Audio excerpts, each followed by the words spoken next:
वर्णन करूंगा योग को केंद्र बिंदु मानते हुए। योग के क्षेत्र में अनुसंधान का कंसेप्ट क्या है और योग में किस किस प्रकार की व्यवहारिक सांख्यिकी का हम उपयोग करते हैं आंकड़ों के विश्लेषण के लिए, प्रैक्टिकल एग्जाम्पल के साथ, व्यवहारिक उदाहरणों के साथ। तो इस पूरे प्रस्तुतिकरण को 4 भागों में बांटा गया है, जिससे कि स्टेप बाय स्टेप क्रमानुसार मैं आप सबके समक्ष प्रस्तुत कर पाऊँ। सबसे पहले मैं जानता हूँ, मुझे पीएचडी स्कॉलर्स ने, फेलो ने बताया कि ये चर्चा हो चुकी है, लेकिन मैंने आग्रह किया कि मैं केवल 5 से 10 मिनट इस क्षेत्र में लेना चाहता हूँ, एक अपने शब्दों में, अपने ढंग से, अपनी शैली से आप सबके समक्ष प्रस्तुत करना चाहता हूँ basic concept of research and variables.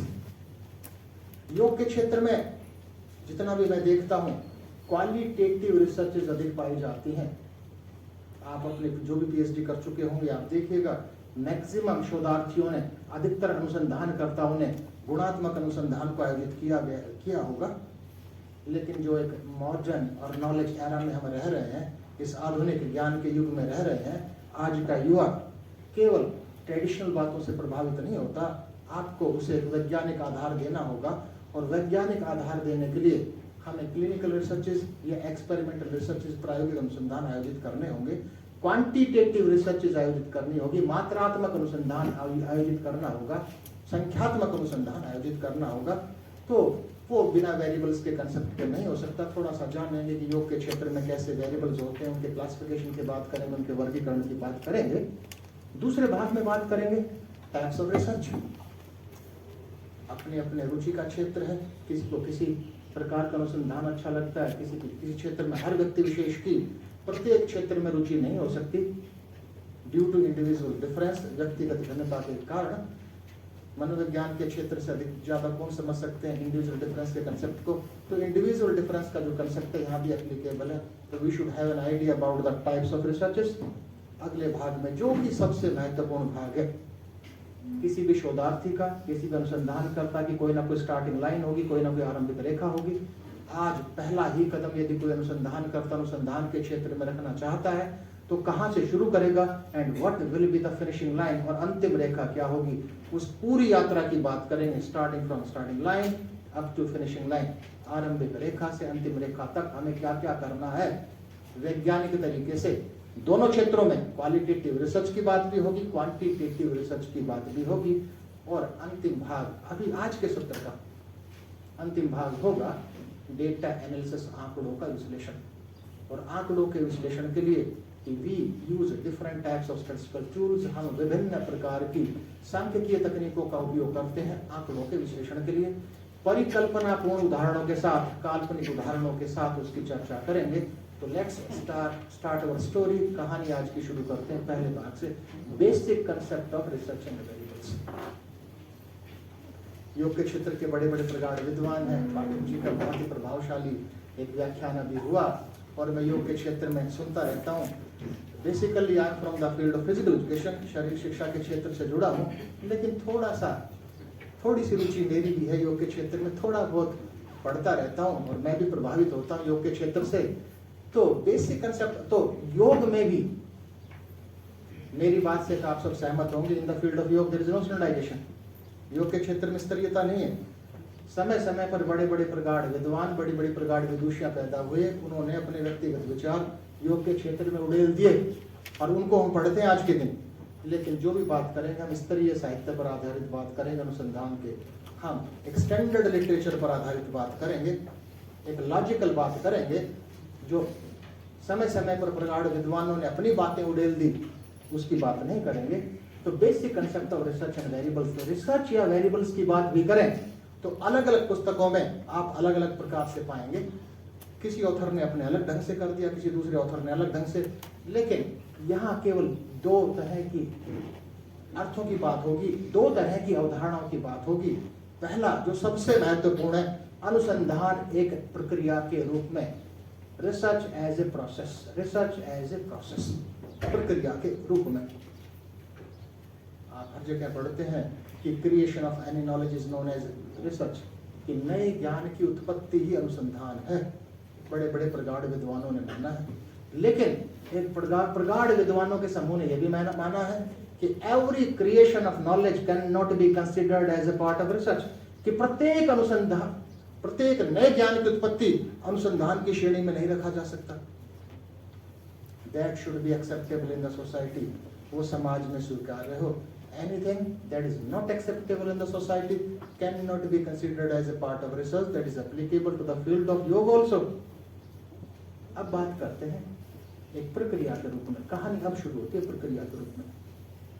आप इस कार्यशाला में भाग ले रहे हैं, इस कार्यशाला में एडमिशन के लिए आप एक प्रक्रिया से गुजरे होंगे, आपने फॉर्म भी भरा होगा, आपने फॉर्म भरने के बाद पैसे भी जमा किए होंगे, रजिस्ट्रेशन फीस भी जमा की होगी, यहाँ से एक्सेप्टेंस भी आया होगा, फिर आपने अटेंड किया। तो इसका अर्थ हुआ कि प्रक्रिया, यदि सामान्य शब्दों में हम बात करें कि प्रक्रिया वो होती है जहां हम एक से अधिक गतिविधियां आयोजित करते हैं। पहली बात कि where we do more than one activity. देखिए, मैं बहुत ही एक रूट लेवल से बात करने का प्रयास कर रहा हूँ, आगे की बातों में बड़ा इंटरेस्ट आएगा, आई अश्योर यू। लेकिन एक थोड़ा, क्योंकि एक नए अनुसंधानकर्ता, नए शोधार्थी भी होंगे, एक आधार बना ले जो सबकी समझ में आए। तो यह प्रोसेस, यह प्रक्रिया है, आपने यहाँ एडमिशन लिया, कहीं ना कहीं से शुरू किया होगा, तो आपकी अनुसंधान वो है जो प्रॉब्लम से शुरू होगी। भाई योग के क्षेत्र में भी कोई अनुसंधान करेंगे आप, या किसी भी अनुसंधान को आयोजित करना चाहेंगे, किसी भी शोध कार्य को आयोजित करना चाहेंगे, तो किसी न किसी समस्या से शुरू करेंगे और आपकी अंतिम रेखा होगी सॉल्यूशन, समाधान निकल गया। और इस समस्या से लेकर समाधान तक हम दुनिया भर की गतिविधियां करते हैं। तो इसका अर्थ हुआ कि research is a process whereas activities are carried out to find out the solution of any problem. Simple सी बात है कि अनुसंधान वो प्रक्रिया है जिसमें विभिन्न गतिविधियां आयोजित की जाती है। क्यों की जाती है? किसी भी समस्या का समाधान निकालने के लिए। लेकिन और आगे बात, ये एक्टिविटीज ऐसा नहीं है कि जो हमारे मन में आए वैसे कर लें। These activities should be performed systematically। बाध्यता है, हमारी लिमिटेशन है कि we have to perform all activities systematically। तो what do you mean by systematically? कि systematically का अर्थ क्यों है? क्या systematically नहीं करेंगे तो रिसर्च नहीं होगी क्या? बहुत ऐसे शोधार्थी होंगे जो सिस्टमैटिक नहीं करते लेकिन फिर भी परिणाम निकालते, समस्या का समाधान निकालते। तो इसके पीछे कारण है, लॉजिकल कारण है, तर्कपूर्वक इसका कारण है कि इफ वी डू। एक बात बताइए, हम सब कहते हैं घर को, एक गृहिणी को कहते हैं कि घर को सिस्टमैटिक चलाए। यदि वो गृहिणी घर को सिस्टमैटिक नहीं चलाएगी तो घर नहीं चलेगा क्या? पेट नहीं भरेगा क्या? जीवित नहीं रहेंगे क्या? पेट तो वहां भी भरेगा, काम तो वहां भी होगा, समस्याओं का समाधान तो वहां भी होगा। लेकिन दोनों अगर तुलना करें, सिस्टमैटिक करें तो समाधान अलग तरह का होगा, सिस्टमैटिक नहीं होगी तो समाधान अलग तरह का होगा। तो रिसर्च की भाषा में where we do systematic activities the probability of success will be maximum। यदि कोई भी गतिविधि हम सिस्टमैटिक करते हैं तो सफलता की संभावनाएं उच्चतम शिखर तक की होंगी। Otherwise the probability of success will be minimized. और एवरी इन्वेस्टिगेटर, प्रत्येक अनुसंधानकर्ता want to attain the maximum probability of success. प्रत्येक अनुसंधानकर्ता चाहता है कि मुझे सफलता की संभावना मेरी उच्चतम शिखर तक की हो, मेरे परिणाम अच्छे हो। इसलिए हम सिस्टमैटिक शब्द करते हैं। तो इस सिस्टमैटिक शब्द में दो कैरेक्टरिस्टिक छुपी है, इस सिस्टमैटिक शब्द में दो विशेषताएं छुपी हैं। जब तक कि इन दो विशेषताओं की पूर्ति नहीं होगी कोई भी गतिविधि सिस्टमैटिक नहीं कही जा सकती। One is, we all know, हम सब जानते हैं, सीक्वेंस शुड बी फॉलोड। क्रमानुसार होंगी, क्रम को नहीं तोड़ सकते। ऐसा नहीं है कि डेटा पहले कलेक्ट बाद में कलेक्ट कर लूंगा, पहले मैं आंकड़ों का विश्लेषण कर लूं, संभव ही नहीं है।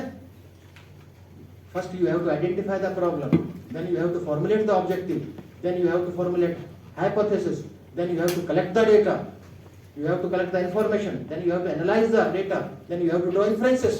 दुनिया भर के स्टेप्स हैं, लेकिन वो लेकिन ये सब जानते हैं। लेकिन जो सबसे महत्वपूर्ण दूसरी विशेषता है, that should be well defined। What do you mean by well defined? Well defined means every individual should lead to the same type of conclusions। मैं उसको कुछ समझ रहा हूँ, आप कुछ समझ रहे हैं, तीसरा कुछ समझ रहा है, चौथा कुछ समझ रहा है, that will be considered as ill defined। तो कुल मिलाकर हमने प्रक्रिया के रूप में अनुसंधान को जाना। किसी न किसी योग के क्षेत्र की समस्याओं को एग्जाम्पल लेकर उसके समाधान को कैसे करेंगे, व्यवहारिक एग्जाम्पल के साथ, डेमोन्स्ट्रेशन के साथ, काल्पनिक उदाहरणों के साथ चर्चा करेंगे। तो एक परिभाषा का हमने निर्माण किया कि research is a process whereas activities are carried out, कैसे सिस्टमेटिकली क्यों to find out the solution of a problem, कि अनुसंधान वो प्रक्रिया है जिसमें विभिन्न गतिविधियां क्रमानुसार आयोजित की जाती हैं किसी भी समस्या का समाधान निकालने के लिए। तो ये सिस्टमेटिक कैसे हो, सीक्वेंस कैसे फॉलो करें, वेल डिफाइंड कैसे हो, इस सब की चर्चा करेंगे।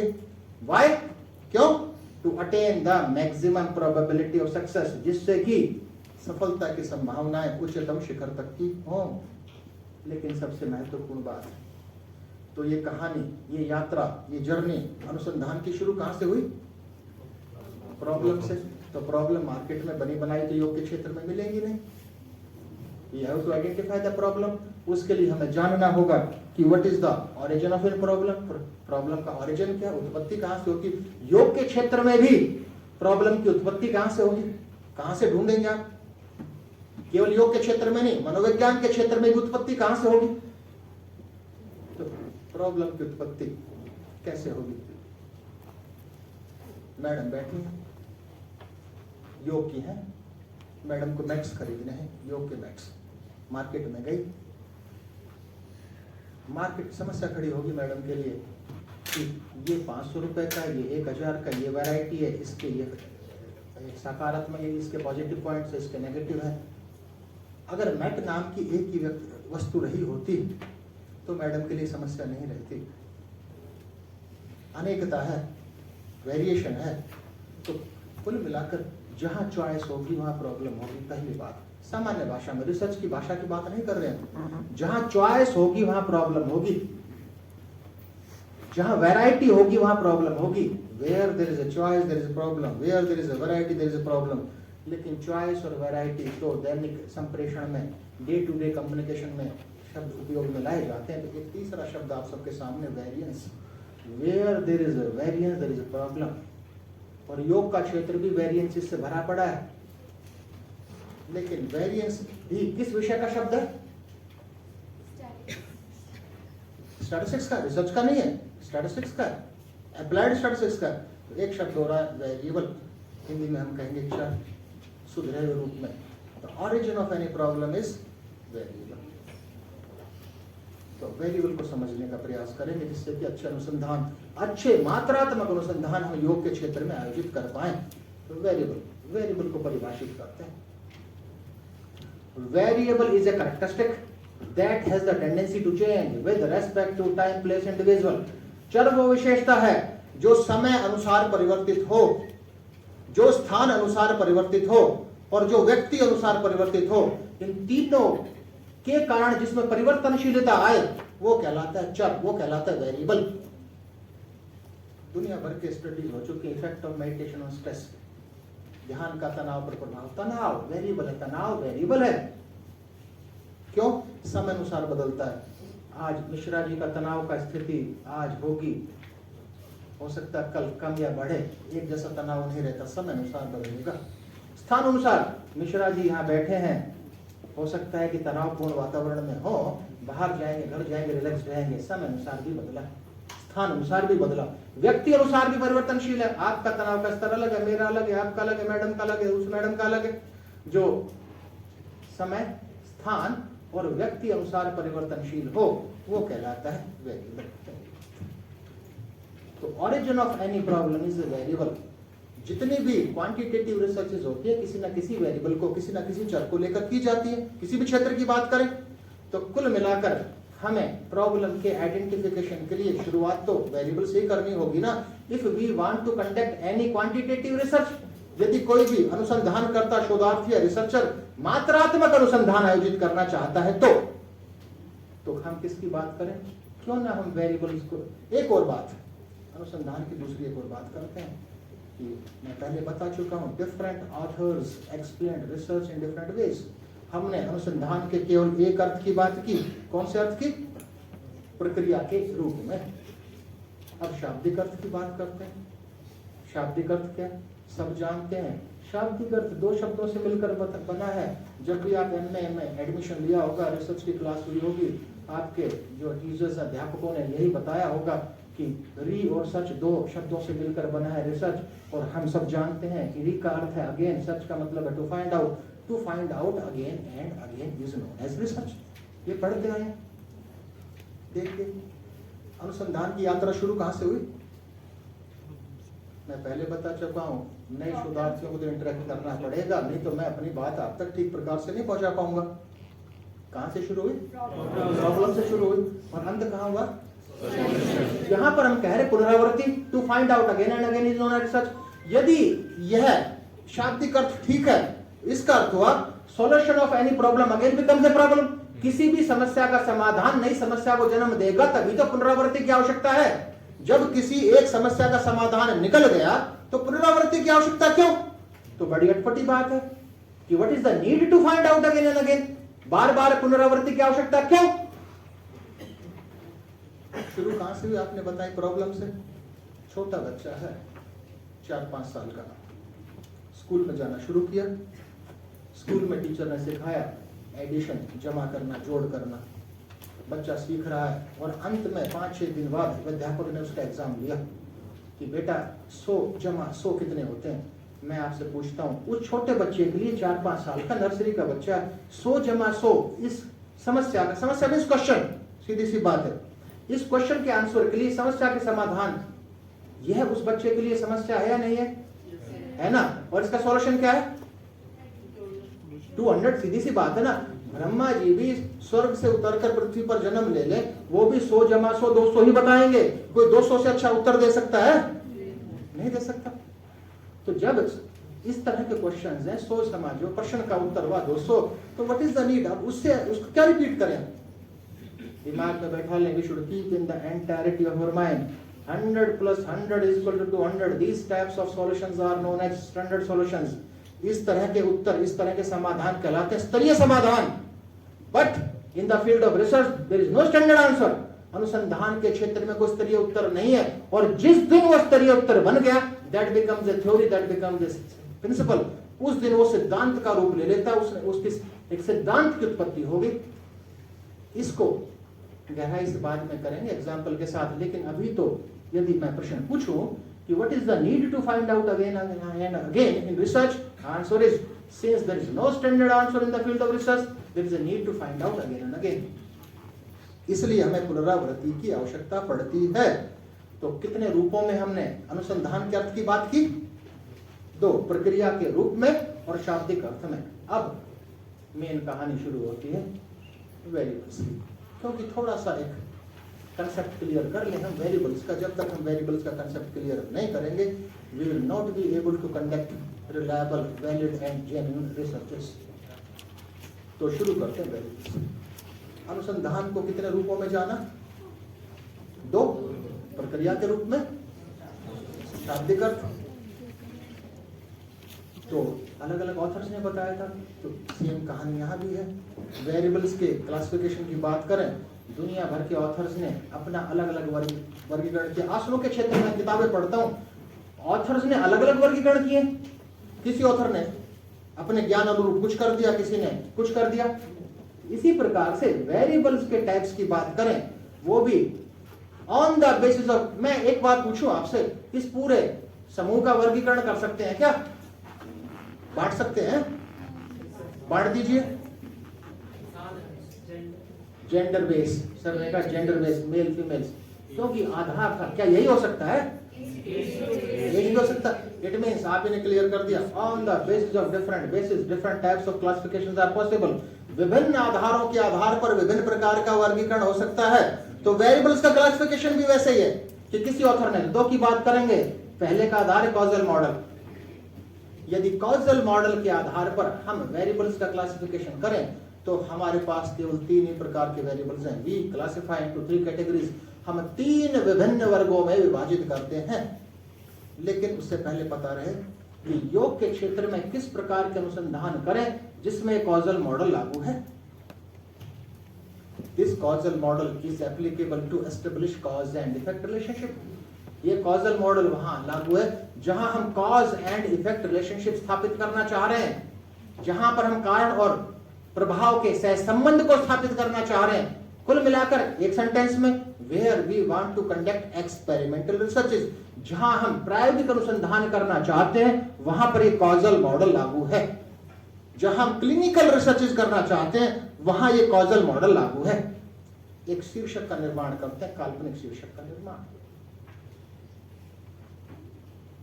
योग का कोई भी अभ्यास ले लीजिए, प्राण धारणा है ना योग में। प्राण धारणा का कुछ प्रभाव पड़ता होगा तभी तो हम करते होंगे, तभी तो बड़े बड़े प्रगाढ़ योग के विद्वानों ने कहा कि प्राण धारणा का अभ्यास करना चाहिए। तो हम देखते हैं इफेक्ट ऑफ प्राण धारणा ऑन कंसंट्रेशन। प्राण धारणा का एकाग्रता पर प्रभाव। सिंपल सा एग्जांपल है, एक शोधार्थी योग का एक अनुसंधान करना चाहता है जिसका शीर्षक है प्राण धारणा का एकाग्रता पर प्रभाव। तो इस काल्पनिक उदाहरण में, इस परिकल्पना उदाहरण में हम कॉजल मॉडल के आधार पर कितने भागों में बांट चुके हैं? पहला है इंडिपेंडेंट वेरिएबल, स्वतंत्र चर। पहला है इंडिपेंडेंट वेरिएबल, स्वतंत्र चर। रिसर्च की भाषा में, अनुसंधान की भाषा में इंडिपेंडेंट वेरिएबल को कहा जाता है ट्रीटमेंट, उपचार। उपचार का अर्थ मेडिसिन से संबंधित नहीं है, उपचार किसी भी रूप में। प्राण धारणा भी एक उपचार के रूप में आप दे रहे हैं, प्रभाव ज्ञात करने के लिए। किस पर? कंसंट्रेशन पर, एकाग्रता पर। तो इस हमारे काल्पनिक उदाहरण में इंडिपेंडेंट वेरिएबल, स्वतंत्र चर, जिसको एक और नाम हमने दिया उपचार, वो क्या है? प्राण धारणा। इस काल्पनिक जिसका प्रभाव हम देखते हैं, सामान्य भाषा में जिसका प्रभाव हम देखते हैं, that is considered as independent variable, स्वतंत्र चर, ट्रीटमेंट, उपचार। जिस पर देख रहे हैं डिपेंडेंट वेरिएबल, वो आश्रित चर है। और हमारे इस उदाहरण में, हमारे इस आज के काल्पनिक उदाहरण में आश्रित चर है कंसंट्रेशन, एकाग्रता। लेकिन अनुसंधानकर्ता का उद्देश्य क्या है? किसका प्रभाव ज्ञात करना? प्राण धारणा का। किस पर? कंसंट्रेशन पर, जो कभी नहीं होता। Investigators' interest is only to find out the change in dependent variable only due to independent variable. अनुसंधानकर्ता का उद्देश्य केवल प्राण धारणा के प्रभाव के कारण पड़ने वाले प्रभाव को ज्ञात करना। लेकिन नहीं, दुनिया भर के ताम झाम साथ साथ अपना प्रभाव छोड़ेंगे। डेली रूटीन भी हो सकती है, आपकी डाइट भी हो सकती है। वो प्राण धारणा के बाद अनुलोम विलोम प्राणायाम छुप कर अपने घर भी करता हो, दुनिया भर का ताम झाम अलग करता है। तो यहाँ पर उद्देश्य केवल किसका प्रभाव ज्ञात करना है? लेकिन अकेले प्राण धारणा का नहीं, केवल अकेले प्राण धारणा का। आप इस काल्पनिक उदाहरण में केवल प्राण धारणा का प्रभाव ज्ञात करना चाह रहे हो कि प्राण धारणा का किसी के साथ मिलकर नहीं। इस कंसेप्ट को क्लियर समझ रहे हो ना? तो इस काल्पनिक उदाहरण में, इस प्रयोग में, इस एक्सपेरिमेंट में, इस क्लिनिकल रिसर्च में, to find out the change in dependent variable only due to independent variable, to find out the change in concentration only due to प्राण धारणा, उसके साथ साथ जो भी चर प्रभाव छोड़ेंगे, these are known as confounding variables. वो कहलाते हैं कंफाउंडिंग वेरिएबल्स। इनका प्रभाव ज्ञात करना हमारा इंटरेस्ट, हमारी रुचि है क्या? नहीं है। ये तो हमें नियंत्रित करने होंगे। जब तक इनको नियंत्रित नहीं करेंगे, आपका अनुसंधान आपको परिणाम ठीक प्रकार से नहीं देगा, सामान्य भाषा में। और ये कंफाउंडिंग वेरिएबल्स हैं जो आपका इंटरेस्ट नहीं है, जिनके प्रभाव को ज्ञात करना। आपका इस काल्पनिक उदाहरण में प्रभाव ज्ञात करना केवल है प्राण धारणा का। और ये confounding variable, these confounding variables are subdivided into two categories. One is intervening variables, एक कहलाता है intervening variables. These are beyond the control of investigator. ये अनुसंधानकर्ता के नियंत्रण से बाहर हैं। These will be considered as limitations। ये आपकी सीमाएं होंगी, अध्ययन की सीमाएं होंगी। किसका प्रभाव ज्ञात कर रहे हैं? प्राण धारणा का। लेकिन क्या प्राण धारणा को सर्दी और गर्मी में करेंगे तो समान प्रभाव पड़ने की संभावना है? नहीं। क्या बारिश होगी उस दिन और उसमें प्राण धारणा का अभ्यास कर रहे हो तो क्लाइमेटिक कंडीशन भी अपने साथ साथ प्राण धारणा के साथ साथ अपना प्रभाव छोड़ सकते हैं या नहीं? छोड़ सकते हैं। तो climatic condition will be considered as intervening variable, जो कि एक प्रकार है किसका? कंफाउंडिंग का। आप इंद्रदेव को आदेश तो दे नहीं सकते, इंद्रदेव 3 दिन बारिश मत करना। बारिश तो होगी, उसके कारण से जो पड़ने वाला प्रभाव किस क्षेत्र में हुआ? ये आपके अध्ययन के क्या कहलाएंगे? ये आपके अध्ययन के क्या कहलाएंगे? Limitation. These will be considered as limitation of your study. ये आपके अध्ययन के लिमिटेशन कहलाएंगे. तीसरे की बात करते हैं. Second one is, next one is extraneous variables. Extraneous variables. Extraneous variables दूसरा प्रकार है किसका? कंफाउंडिंग का. इसका प्रभाव भी ज्ञात करना हमारा उद्देश्य नहीं है, लेकिन इंडिपेंडेंट वेरिएबल के साथ साथ ये भी अपना प्रभाव छोड़ सकते हैं. But to a great extent we can control. यदि हम चाहेंगे तो इसको नियंत्रित कर सकते हैं. Example, daily routine. आप कह सकते हो इतने बजे उठना है, इतने बजे सोना है. देखिए, कोई व्यक्ति 5 बजे सुबह उठता है और प्राण धारणा करता हो, अलग प्रभाव पड़ेगा. हो सकता है 10 बजे प्राण धारणा का अभ्यास करेगा, अलग प्रभाव पड़ेगा. तो जो डेली रूटीन है उसको तो नियंत्रित कर सकते हो ना. आप सभी का डेली रूटीन एक जैसा करना, वो तो आपके हाथ में है. तो this can be controlled to a great extent. यदि प्रयास करे अनुसंधान करता तो एक्सट्रेनियस वेरिएबल पर काफी हद तक नियंत्रण पाया जा सकता है. फूड हैबिट्स है, सोशल बैकग्राउंड है. एक ही सोशल बैकग्राउंड के आपने जो अभ्यास करता है सब्जेक्ट्स है उनका चयन कर लिया. तो कुल मिलाकर हमने एक की बात की, वेरिएबल्स एंड देयर टाइप्स में. जिस पहले का आधार क्या था? Causal model. Where this is applicable to conduct experimental researches. यदि आप प्रायोगिक अनुसंधान करेंगे तो आपको निर्धारित करना पड़ेगा कि ये मेरा इंडिपेंडेंट वेरिएबल है, ये डिपेंडेंट वेरिएबल है, और ये मेरे एक्सट्रेनियस हैं जिनको कि मैंने नियंत्रित करने का प्रयास किया है, और ये मेरे अध्ययन में इंटरवीनिंग है. And these will be considered as limitations of the study. सामान्य सी बात है. आगे बात करते हैं, एक और बात करते हैं, on the basis of unit of measurement. यदि यूनिट ऑफ मेजरमेंट के आधार पर जितने भी वेरिएबल्स हैं उनको यदि हम विभिन्न भागों में विभाजित करें तो हम 4 भागों में विभाजित करते हैं on the basis of the unit of measurements के आधार पर. पहला है नॉमिनल स्केल. योग के क्षेत्र में नॉमिनल स्केल का बहुत उपयोग किया जाता है, ऐसा नहीं है. Nominal scale means when we collect data in a frequency और काउंट्स. जहां मैं पूछूं, इसमें जेंडर बेसिस पर क्लासिफिकेशन करता हूं. मैं पूछूं मेल्स कितने हैं, तो आप कहेंगे 20 हैं, 30 हैं, 40 हैं, जितने भी होंगे. आप ये तो नहीं कह सकते 20.2 मेल्स होंगे. संभव है क्या? या तो 22 ही होंगे या 23 होंगे. That will be discrete series, that will be whole number. It means nominal scale means when we collect data in a frequency and counts. कैसे? एक थोड़ा सा आधार बनाने का प्रयास कर रहे हैं, आपको समझ में आएगा. जब हम काल्पनिक शीर्षक के बाद अगले भाग में बात करेंगे, every point will be clear. प्रत्येक बिंदु स्पष्ट होगा. लेकिन अभी तक तो आप जान लें, जहां आप कलेक्ट डेटा करेंगे वो किस फॉर्म में होगा, किस रूप में होगा? Discrete series, whole number, complete number, frequency में, नंबर में, काउंट में.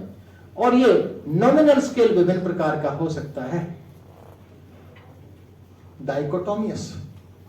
The word dicho means two, having two ends. अभ्यास.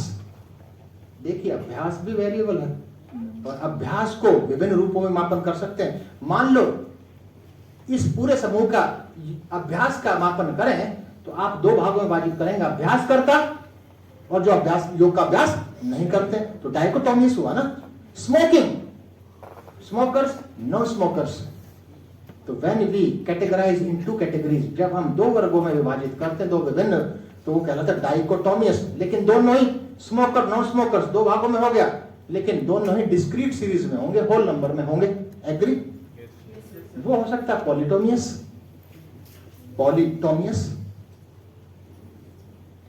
पॉलिटोमियस यानी हमने योग के क्षेत्र के नॉमिनल स्केल का एग्जांपल किसको लिया था जो डाइकोटोमियस था?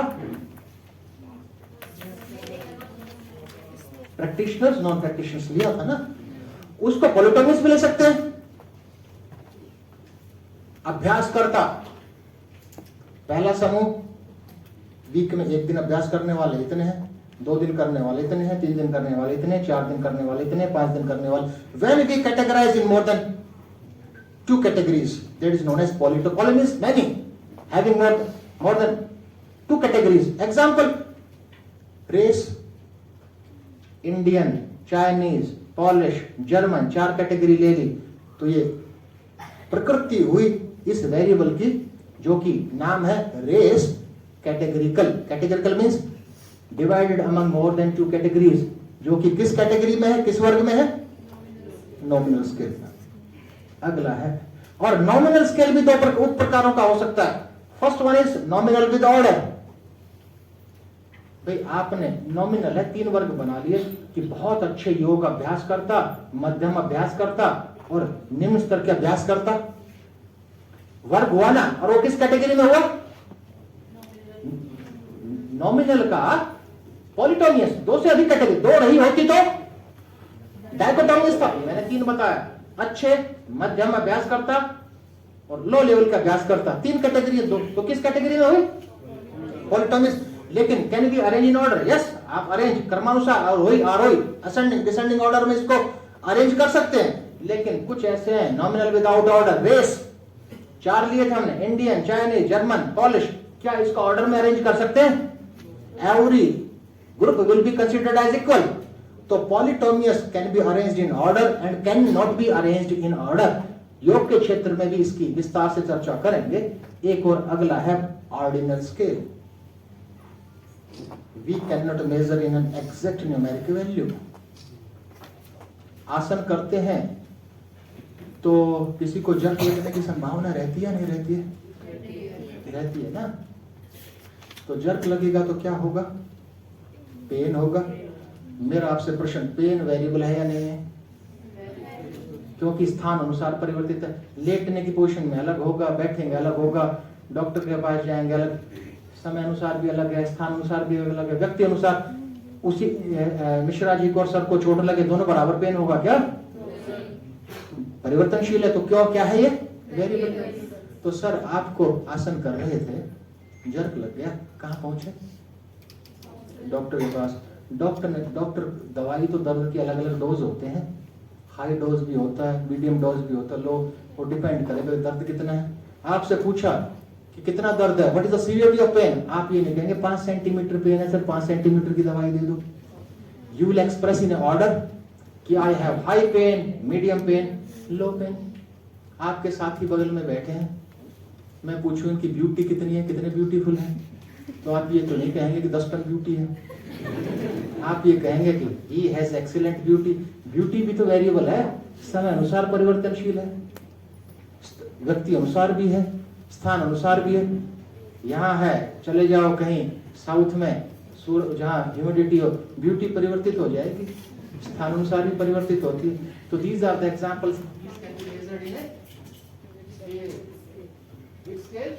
ordinal scale. These are measured in ordinal scale. Maybe in ascending order, maybe descending order. आरोही क्रमों में इनका मापन करते हैं। तो कुल कितने स्केल ऑफ मेजरमेंट है? 4 की चर्चा हो चुकी है। आप योग के क्षेत्र में अनुसंधान नॉमिनल स्केल को लेकर भी कर सकते हो, योग के क्षेत्र में आप ऑर्डिनल स्केल को लेकर भी कर सकते हो, और योग के क्षेत्र में आप अनुसंधान इंटरवल स्केल को लेकर भी कर सकते हो। इंटरवल स्केल कैसे? सभी स्केल ऑफ मेजरमेंट के काल्पनिक उदाहरणों को लेकर चलेंगे। Interval scale means having same intervals in between but has no fix zero. बीच में समान अंतराल है पर फिक्स जीरो नहीं है। बीच में समान अंतराल है पर फिक्स जीरो नहीं है। What do you mean by this? Aggression, meditation का गुस्से पर प्रभाव। गुस्सा, एग्रेशन वेरिएबल है या नहीं है? समय अनुसार बदलता है, स्थान अनुसार बदलता है, व्यक्ति अनुसार। तो गुस्से पर दुनिया, एग्रेशन पर दुनिया भर की योग के क्षेत्र में रिसर्चेज हुई होंगी। हम बात कर रहे हैं इंटरवल स्केल का। दोनों साथी बैठे हैं, मेजर किया टूल से, सर का गुस्सा 20 है, उनके गुस्से का स्कोर आया 40 है, तो हम कह सकते हैं कि जस्ट डबल गुस्से वाले हैं? No, we can not say. क्यों? Aggression has no fix zero, we do not have an idea about the origin. काल्पनिक उदाहरण में यदि इनका वजन 50 किलो है और वो 100 किलो के हैं, तो हम कह सकते हैं जस्ट डबल वेट है, क्योंकि weight has a fix zero. जितने भी साइकोलॉजिकल वेरिएबल्स हैं, एंजाइटी, स्ट्रेस, डिप्रेशन, साइकोलॉजी में तो मैक्सिमम वेरिएबल्स इंटरवल स्केल्स में, फिक्स जीरो है ही नहीं। तो रेशो स्केल और इंटरवल स्केल में सबसे महत्वपूर्ण अंतर यही है, ratio scale is same as interval scale but has a fix zero, उसमें फिक्स जीरो है। एग्जाम्पल है न्यूट्रोफिल है, WBC है, RBC है, ये सब रेशो स्केल में आएंगे। वेट है, वजन है व्यक्ति विशेष का। तो ध्यान रहे, बार बार बात होगी इंडिपेंडेंट वेरिएबल की, बार बार बात होगी डिपेंडेंट वेरिएबल की, बार बार बात होगी कि नॉमिनल स्केल की, ऑर्डिनल स्केल की, इंटरवल स्केल की, रेशो स्केल की, तो कंफाउंडिंग वेरिएबल की, इंटरवीनिंग वेरिएबल की, एक्सटेनिस वेरिएबल्स की। तो ये कंसेप्ट क्लियर होना चाहिए, तभी आगे के जितने भी काल्पनिक उदाहरणों के साथ हम सीखने का प्रयास करेंगे उनको सीख पाएंगे। तो ये मस्तिष्क में बैठ जाना चाहिए। अब बात